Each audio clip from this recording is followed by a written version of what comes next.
35 candidatos se disputan la presidencia del Perú este domingo. Es la papeleta más amplia en la historia del país. Hay 4 mujeres entre los candidatos y entre ellas una cara muy conocida. Keiko Fujimori, hija y heredera política del exdictador Alberto Fujimori. De acuerdo con los sondeos, 30% de los electores están todavía indecisos. Una fracción entonces que podría definir en el último minuto los resultados de este domingo. Pero no solo se elegirá presidente o presidenta, sino también se renovará el Congreso, con la novedad de que por primera vez en 30 años el país tendrá de nuevo un parlamento bicameral. Pero ¿podrán esas elecciones poner fin a la inestabilidad en la que está sumido el Perú desde hace 10 años? Y es que en la última década ese país, recordemos, ha tenido al menos 8 presidentes. Yo soy Johan Ramírez y las elecciones generales en Perú son el tema de hoy aquí en DW Actualidad en Análisis. Y para discutirlo, tengo el honor de saludar desde Lima al señor Juan de la Puente, abogado y politólogo. Y también desde Lima recibo al señor Iván de la Negra, jefe de Actualidad y Coyuntura de la Universidad Católica y quien fuera también exsecretario general de la Asociación Civil Transparencia. A ambos, bienvenidos al programa, un gusto saludarlos. Señor de la Puente, quisiera comenzar con usted, pero primero le pregunto, no como politólogo ni como experto, sino como peruano. ¿Se siente usted optimista, esperanzado de que la elección de este domingo vaya a representar un cambio positivo para el Perú? Creo que no, me parece que la elección es un hito de un proceso muy largo. Nosotros arrastramos una crisis que ya dura 10 años. Probablemente tengamos para unos 10 o 12 años en adelante, pero evidentemente desde una posición realista uno desea un resultado electoral que no inestabilice más al país. Pues entonces comenzamos ya con una nota un poco pesimista o realista. Más bien, como usted también señala, le pregunto a usted, señor La Negra, tras tantos años de inestabilidad, ¿están dadas las condiciones para que este domingo asistamos a un proceso electoral cuando menos justo y transparente? Las autoridades electorales han hecho un trabajo muy importante para garantizar un procedimiento electoral en base a reglas básicas de integridad y transparencia. Y en ese sentido creo que hay condiciones para unas elecciones que se lleven a cabo de manera adecuada, ¿no? El problema no está ahí, ¿no? Sino más bien en los actores que participan en el proceso, ¿no? La oferta política es en general muy pobre y la complejidad del proceso también ha generado pues, mucha confusión, ¿no? Sobre cuáles son finalmente las reglas que van a llevar a la conformación del nuevo Parlamento, que además, como usted ya señaló, es un Parlamento bicameral, una cuestión que regresa al Perú después de 34 años. Entonces es un proceso pues, que tiene una complejidad que sin duda pues, va a generar un efecto también en el resultado final de las elecciones. Pues entonces estamos ante un proceso muy complejo, ya lo decía usted, 35 candidatos se disputan la presidencia en esta primera vuelta del domingo. Se elige entonces a un parlamento bicameral por primera vez en 3 décadas. Señor de la Puente, unos comicios de esta magnitud podrán finalmente traer estabilidad al país después de que, como usted mismo decía, esté el Perú desde hace 10 años sumido en estas idas y vueltas entre un presidente y otro y esta puja entre el Ejecutivo y el Legislativo. El hecho de que hasta muy pocos días antes de las elecciones exista un porcentaje de electores resistentes a revelar su voto o a decidir ese voto implica la persistencia de un divorcio entre la política, la élite, pues, lo público legal y la sociedad. Y entonces las elecciones, en ese sentido, en cualquier otro régimen político, podría aparecer como una salida porque renueva la esperanza de la democracia. Pero como señalaba Iván, esto se trastoca notablemente porque venimos de una crisis bastante compleja, un proceso además bastante inestable. 10 presidentes, 8 presidentes en 10 años. Y lo que yo auguro es que tengamos probablemente dificultades para instalar tanto el nuevo Parlamento como el nuevo gobierno. No olvidemos que nuestra elección es en 2 vueltas. Después del 12 de abril hay una segunda vuelta 2 meses después. Y el desafío es entonces construir un mínimo de alianzas gobernable.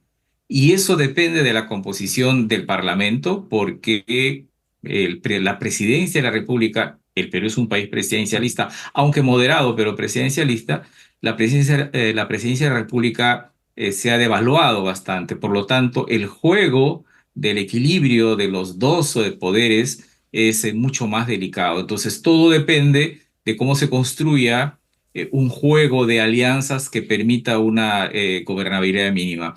Nosotros hemos tenido en estos últimos años una ingobernabilidad estable, aunque parezca una contradicción el término, en el sentido que hemos asimilado con cierta rapidez los periodos de disrupción, aunque esto se ha hecho cada vez más difícil.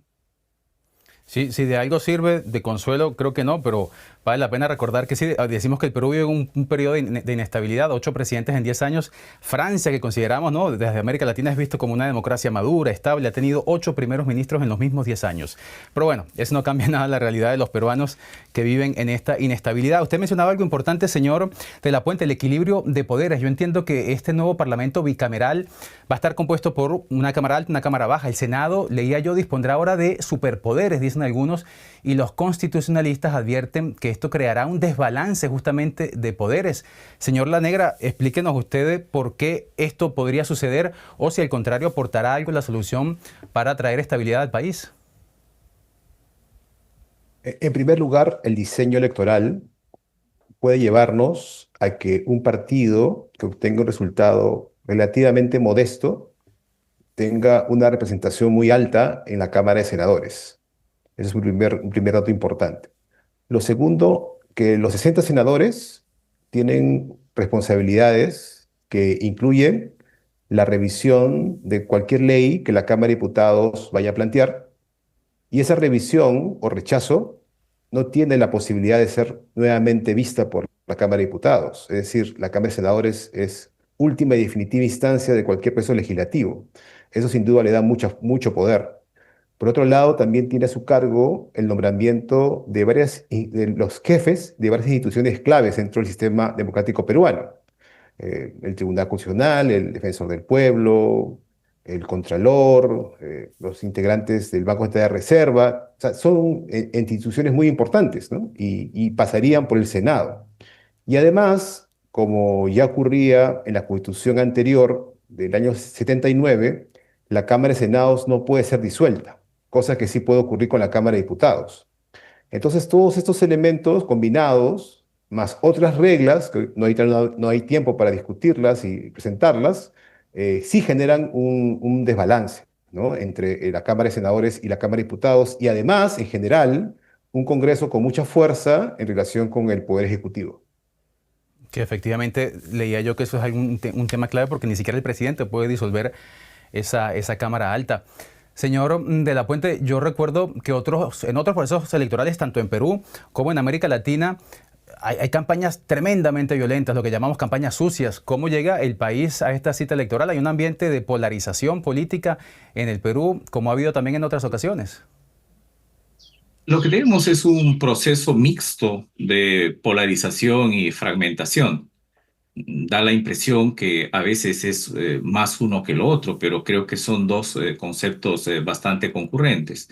Hay polarización porque no olvidemos que el Perú es un país que ha retrocedido en los índices de democracia y tanto dentro como fuera se considera que el país es gobernado desde el Parlamento. Se habla, por lo tanto, de un parlamentarismo de facto. La realidad es que el Congreso ha capturado varios organismos constitucionales. Para muchos observadores, esta es una situación bastante parecida a la de Guatemala antes de su elección del anteaño pasado. Ese es un elemento central porque tiene mucho que ver con lo que ahora se juega.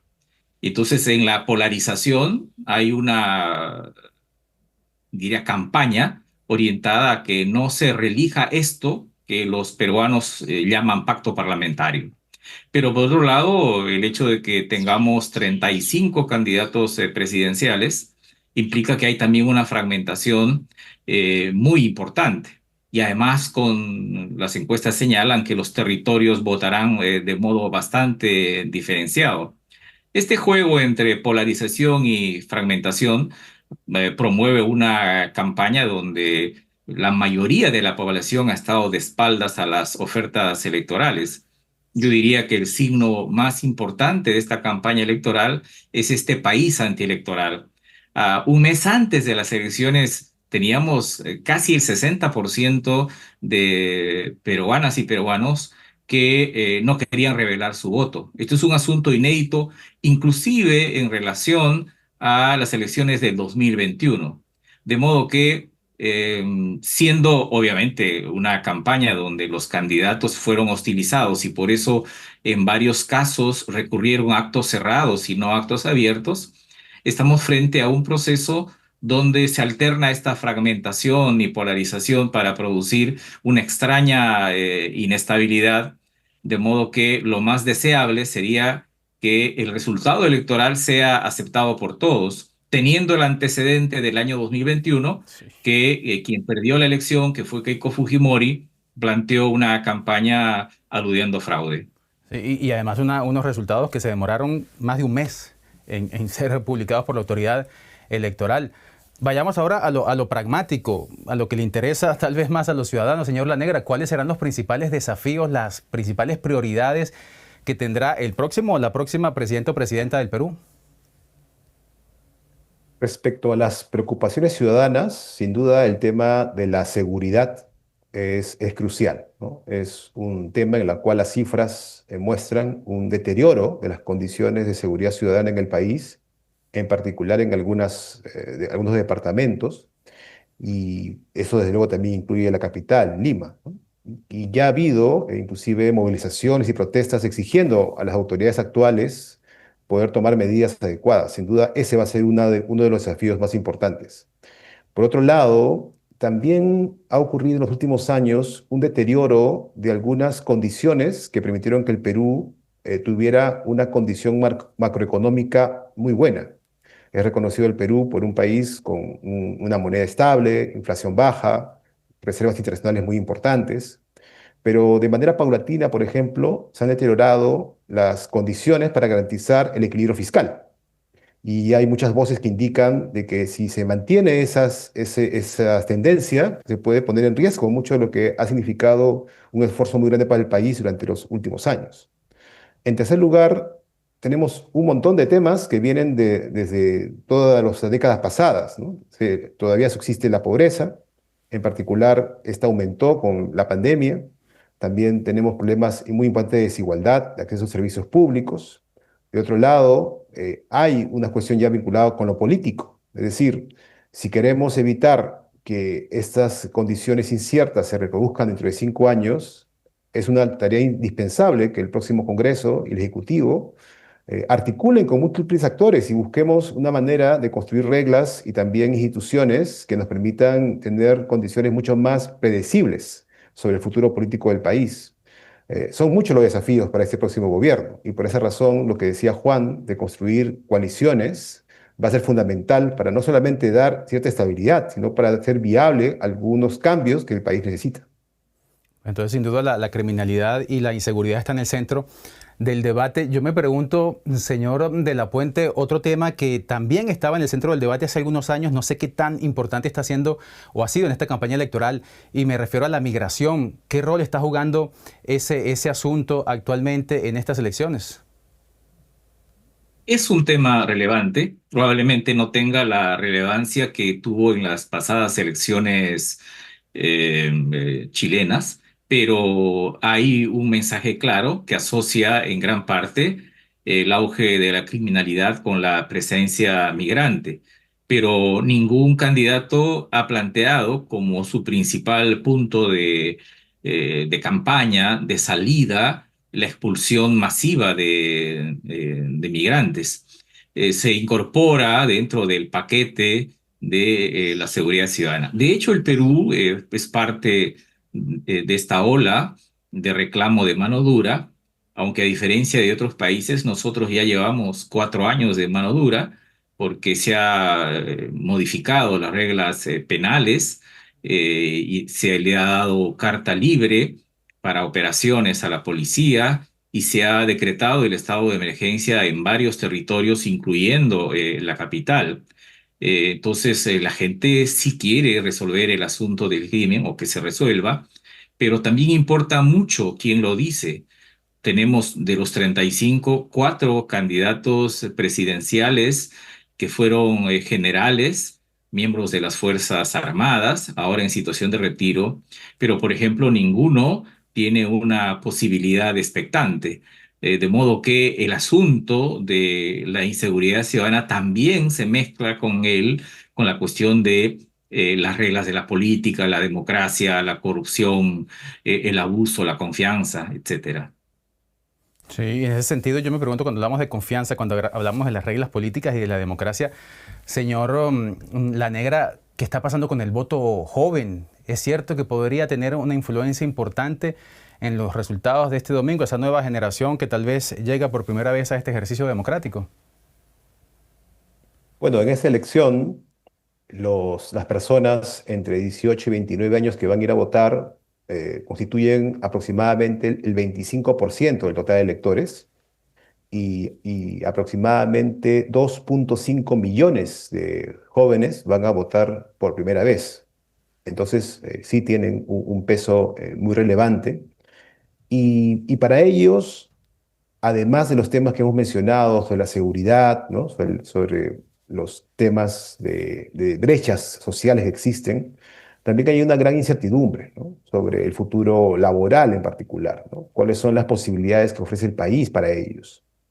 Lamentablemente, durante los últimos años hemos visto un aumento de la migración, más bien de los peruanos que van a otros países buscando oportunidades, ¿no? Y muchos son jóvenes, jóvenes que tienen pues todavía una capacidad profesional, una capacidad laboral que debería ser utilizada para el beneficio de nuestro país, pero se pierde precisamente por esta falta de sensación de que existen oportunidades. Entonces es un sector muy importante con demandas específicas, muy variadas. En el país hay mucha diversidad, muchas diferencias entre los territorios, entonces es necesario tener en cuenta eso.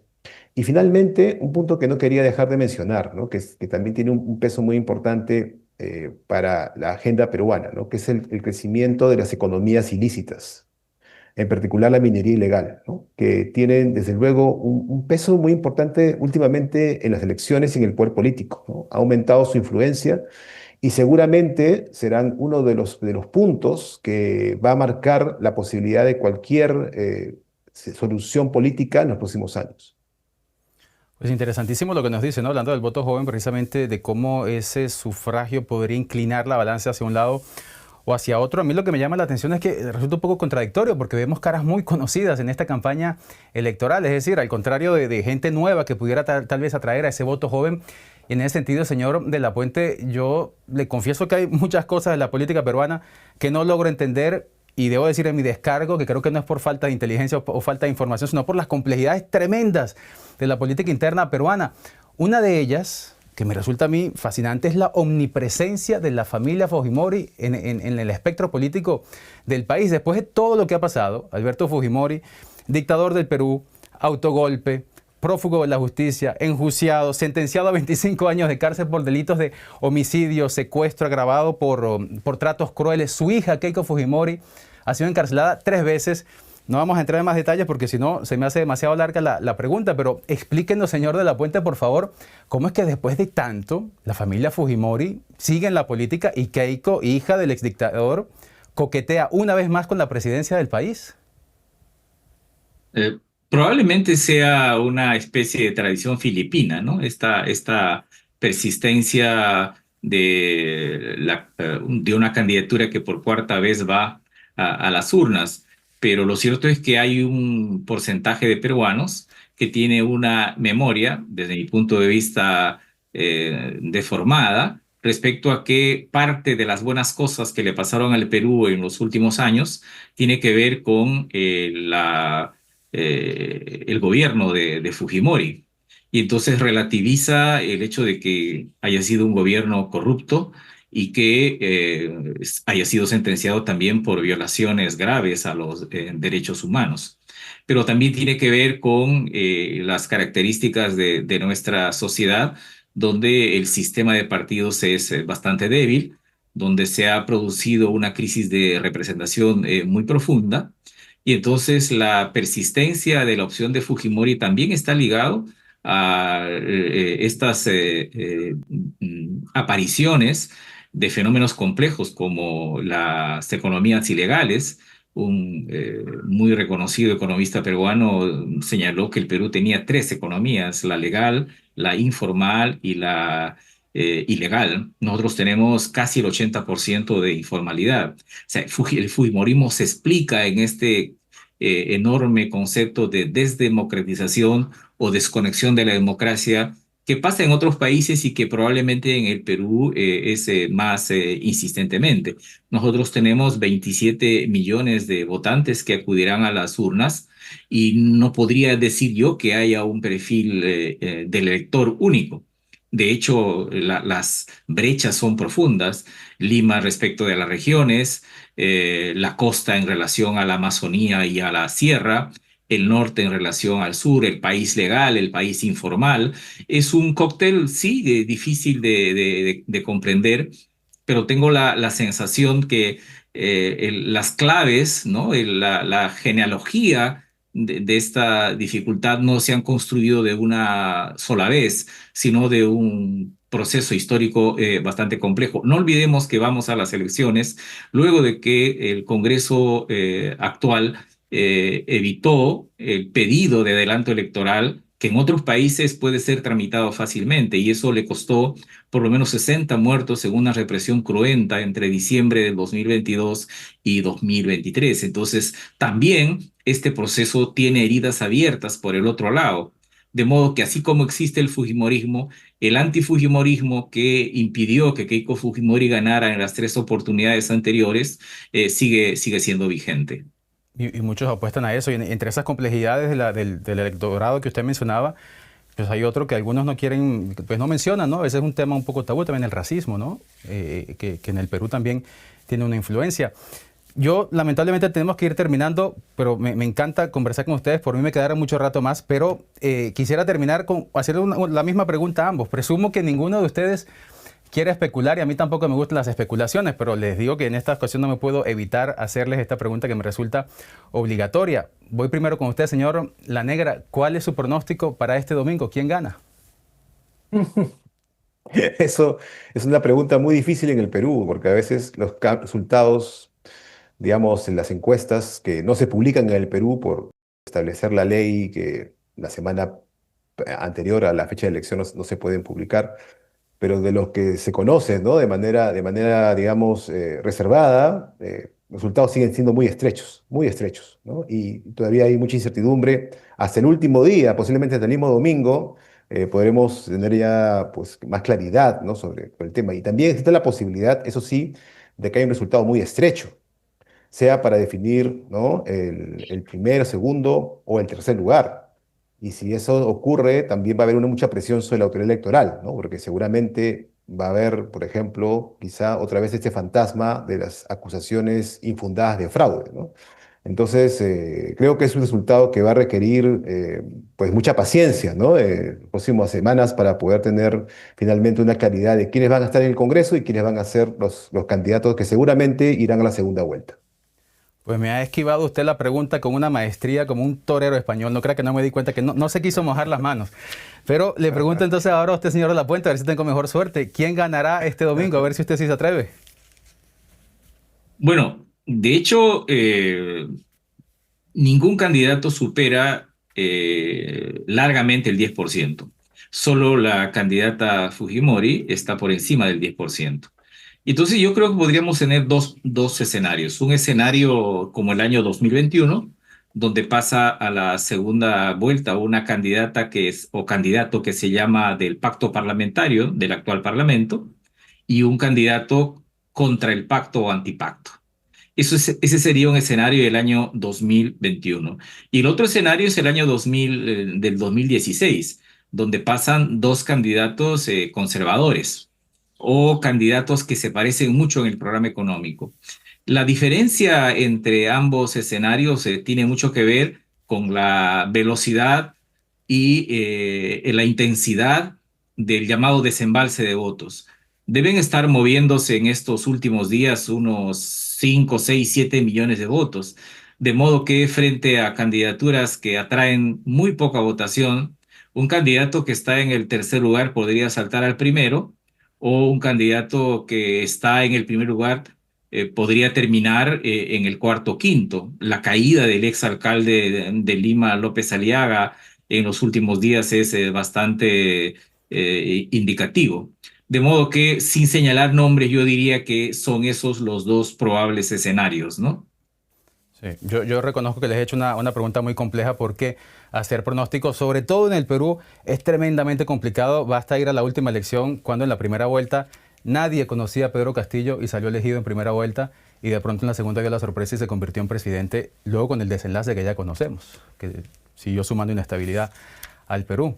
Pero bueno, les agradezco muchísimo a ambos por el análisis. Las elecciones en el Perú han sido el tema de este día. Hay que esperar a ver qué nos depara este domingo desde Lima con el señor Juan de la Puente, abogado y politólogo, y también desde Lima con el señor Iván La Negra, jefe de actualidad y coyuntura de la Universidad Católica y exsecretario general de Transparencia. Muchísimas gracias a ambos por su tiempo y su análisis. A todos ustedes que nos han seguido, gracias por su compañía y su confianza. Soy Johan Ramírez. Hasta la próxima.